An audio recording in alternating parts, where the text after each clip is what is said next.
গাজায় স্থায়ী শান্তি প্রতিষ্ঠায় 4 মধ্যস্থতাকারী দেশের চুক্তি সই। বন্দি বিনিময়ের প্রথম দিনেই সব প্যালেস্টিনিয়ানের অপ্রত্যাশিত মুক্তি। শুধুমাত্র ইসরায়েল নয়, প্যালেস্টিনিয়ানদের জন্য দুর্ভোগের অবসান ঘটেছে বলে জানালেন প্রেসিডেন্ট ডোনাল্ড ট্রাম্প। গাজা শান্তি সম্মেলনে অংশ নেয়নি ইরান, গণহত্যা বন্ধের আহ্বান। মধ্যপ্রাচ্যের রাজনৈতিক, অর্থনৈতিক সহ সবশেষ খবরাখবর আপনাদের সামনে এক নজরে তুলে ধরছি আমি মনজুর আরিফিন।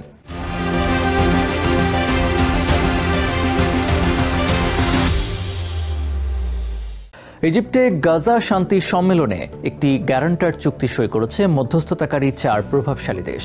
সোমবার স্থানীয় সময় সন্ধ্যায় শার্ম আল শেখে চুক্তিতে সই করেন president Donald Trump, Recep Tayyip Erdogan, কাতারের আমির Sheikh Tamim bin Hamad Al Thani এবং ইজিপ্টের president Abdel Fattah Al Sisi. শেষ মুহূর্তে এই সম্মেলনে অংশ নিয়েছেন প্যালেস্টাইনের প্রেসিডেন্ট মাহমুদ আব্বাস। গাজায় স্থায়ীভাবে যুদ্ধবন্ধের প্রতিশ্রুতির নিশ্চয়তায় চুক্তিতে সই করেছে মধ্যস্থতাকারী প্রভাবশালী 4 দেশ। ইজিপ্টের শার্ম আল শেখের আন্তর্জাতিক কনফারেন্স সেন্টারে কাতার, তুর্কি, ইজিপ্ট ও আমেরিকা যুদ্ধবিরতি স্থায়ী করার প্রতিশ্রুতিতে সম্মত হয়। সোমবার স্থানীয় সময় সন্ধ্যায় স্থায়ী শান্তি প্রতিষ্ঠার গ্যারান্টার চুক্তিতে সই করেন president Donald Trump, Recep Tayyip Erdogan, Emir Sheikh Tamim bin Hamad Al Thani ও president Abdel Fattah Al Sisi. It's very comprehensive, but we've already signed documents in the Middle East having to do with Israel and Hamas and just about everything else. চুক্তি সইয়ের পর গাজা ও মধ্যপ্রাচ্যে শান্তি প্রতিষ্ঠায় এই চুক্তি অত্যন্ত জটিল ছিল উল্লেখ করে সংশ্লিষ্ট অন্যান্য নেতাদের ধন্যবাদ জানান প্রেসিডেন্ট ট্রাম্প। এটা অনেক বড় চুক্তি, শুনেছি এটা কখনো হবে না। আমি নির্বাচনী দৌড়ে অংশগ্রহণের আগে থেকেই শুনে আসছি এটা মধ্যপ্রাচ্য, এখান থেকে তৃতীয় বিশ্বযুদ্ধ শুরু হতে পারে, কিন্তু এটি কখনোই ঘটবে না। আমরা চাই না এটি কোথাও থেকে শুরু হোক। চুক্তি সইয়ের পর নেতারা ফটো সেশনে অংশ নেন এবং চুক্তিপত্র প্রদর্শন করেন। প্রেসিডেন্ট ডোনাল্ড ট্রাম্প এ সময় বলেন, গাজায় যুদ্ধবিরতির দ্বিতীয় ধাপ শুরু হয়ে গেছে। তিনি আরব নেতাদের উদ্দেশ্যে গাজা পুনর্গঠনে উদ্যোগ গ্রহণের আহ্বান জানান। গাজায় শান্তি প্রতিষ্ঠার চুক্তি স্বাক্ষরে মধ্যস্থতাকারী আলোচকদের কৃতিত্ব দেন। পর্দার আড়ালের প্রচেষ্টাকারীদের গ্রেট লিডার অভিহিত করেন Trump. I just want to tell you the people behind me and some of the people in the room that are so helpful, but the people behind me are the greatest leaders. সম্মেলনে 20টির বেশি দেশের শীর্ষ নেতা, জাতিসংঘ, European council ও আরব লীগের কর্মকর্তারা অংশ নেন। মধ্যস্থতাকারী 4 দেশের শীর্ষ নেতা ছাড়াও এতে ফ্রেঞ্চ প্রেসিডেন্ট ইমানুয়েল ম্যাক্রো, ব্রিটেনের প্রধানমন্ত্রী Keir Starmer, German chancellor Friedrich Merz, স্পেনের প্রধানমন্ত্রী পেড্রো সানচেজ, কানাডার প্রধানমন্ত্রী মার্ক কার্নি সহ মধ্যপ্রাচ্য, এশিয়া ও ইউরোপের নেতারা অংশ নেন। শার্ম আল শেখের এই সম্মেলনে নানা জল্পনা কল্পনার পর শেষ মুহূর্তে প্যালেস্টাইনের প্রেসিডেন্ট মাহমুদ আব্বাস অংশ নেন। প্রেসিডেন্ট ডোনাল্ড ট্রাম্প অন্যান্য নেতাদের মতোই সম্মেলন মঞ্চে মাহমুদ আব্বাসকে স্বাগত জানান। এ সময় তারা পারস্পরিক মতবিনিময় করেন। অন্যদিকে আমন্ত্রণ পেলেও তুর্কির প্রেসিডেন্টের আপত্তির মুখে ইসরায়েলের প্রধানমন্ত্রী বেঞ্জামিন নেতানিয়াহু সম্মেলনে অংশগ্রহণ থেকে বিরত থাকেন বলে জানিয়েছে বার্তা সংস্থা।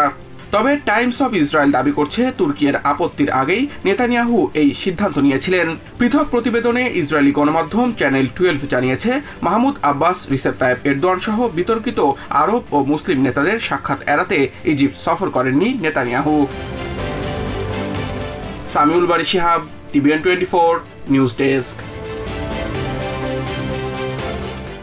গাজায় যুদ্ধবিরতির আওতায় হামাস ইসরায়েলের বন্দি বিনিময় সম্পন্ন হয়েছে। সোমবার সকালে প্রথম হামাসের হাতে জিম্মি জীবিত 20 ইসরায়েলিকে মুক্তি দেওয়া হয়। এরপর অপ্রত্যাশিতভাবে প্রথম ধাপের সম্পূর্ণ বন্দি বিনিময়ের তালিকায় থাকা সমস্ত প্যালেস্টিনিয়ানকে ইসরায়েলি কারাগার থেকে মুক্তি দেওয়া হয়।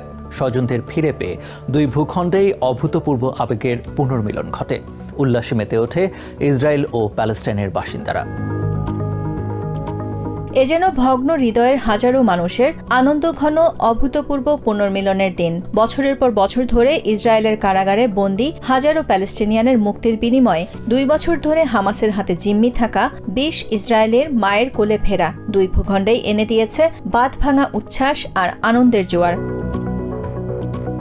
গাজায় যুদ্ধবিরতির প্রথম ধাপের চুক্তি অনুযায়ী নির্বিঘ্নে সম্পন্ন হয়েছে হামাস ইসরায়েলের বন্দি বিনিময়। সোমবার সকালে প্রথমে হামাসের হাতে জিম্মি জীবিত ২০ ইসরায়েলিকে মুক্তি দেয়া হয়। তবে ইসরায়েলি কারাগার থেকে সব প্যালেস্টিনিয়ানকে অপ্রত্যাশিতভাবে একবারে মুক্তি দেয়া হয়। স্বজনদের ফিরে পেয়ে অভূতপূর্ব আবেগের পুনর্মিলন ঘটে। উল্লাসে মেতে ওঠে ইসরায়েল ও প্যালেস্টাইনের বাসিন্দারা।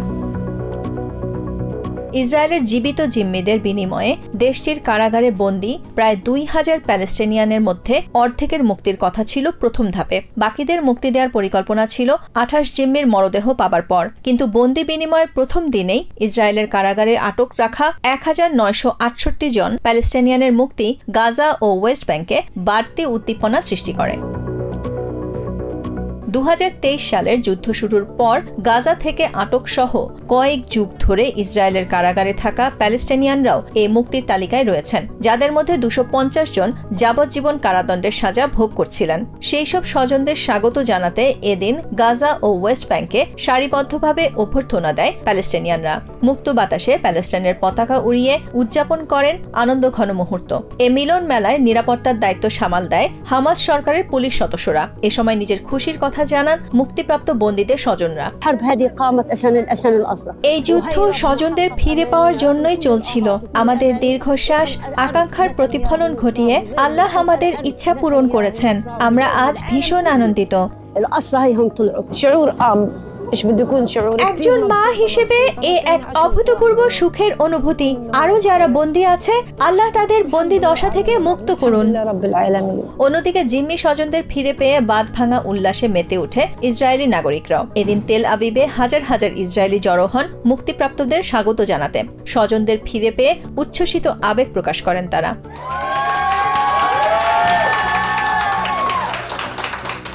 This is the time to celebrate. Thank you very much, everyone. এর আগে রেড ক্রসের গাড়িতে করে গাজা থেকে ইসরায়েলি জিম্মিদের তেল আবিবে পৌঁছানো হয়। এর মধ্য দিয়ে জীবিত থাকা ২০ জিম্মি ইসরায়েলের দীর্ঘ ২ বছরের যন্ত্রণাদায়ক অন্ধকার অধ্যায়ের অবসান ঘটে।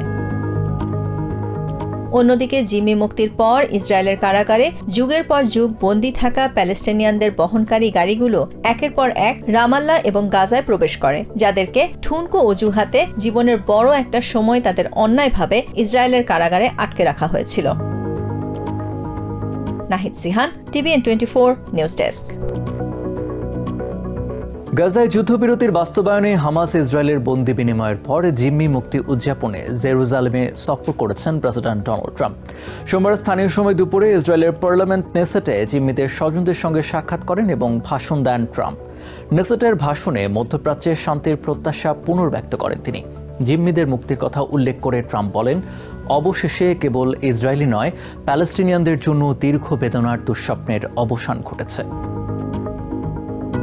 গাজায় যুদ্ধবিরতি কেবল ইসরায়েলিদের জন্যই নয়, এটি প্যালেস্টিনিয়ানদের জন্য দীর্ঘদিনের বেদনাদায়ক দুঃস্বপ্নের অবসান বলে জানিয়েছেন প্রেসিডেন্ট ডোনাল্ড ট্রাম্প।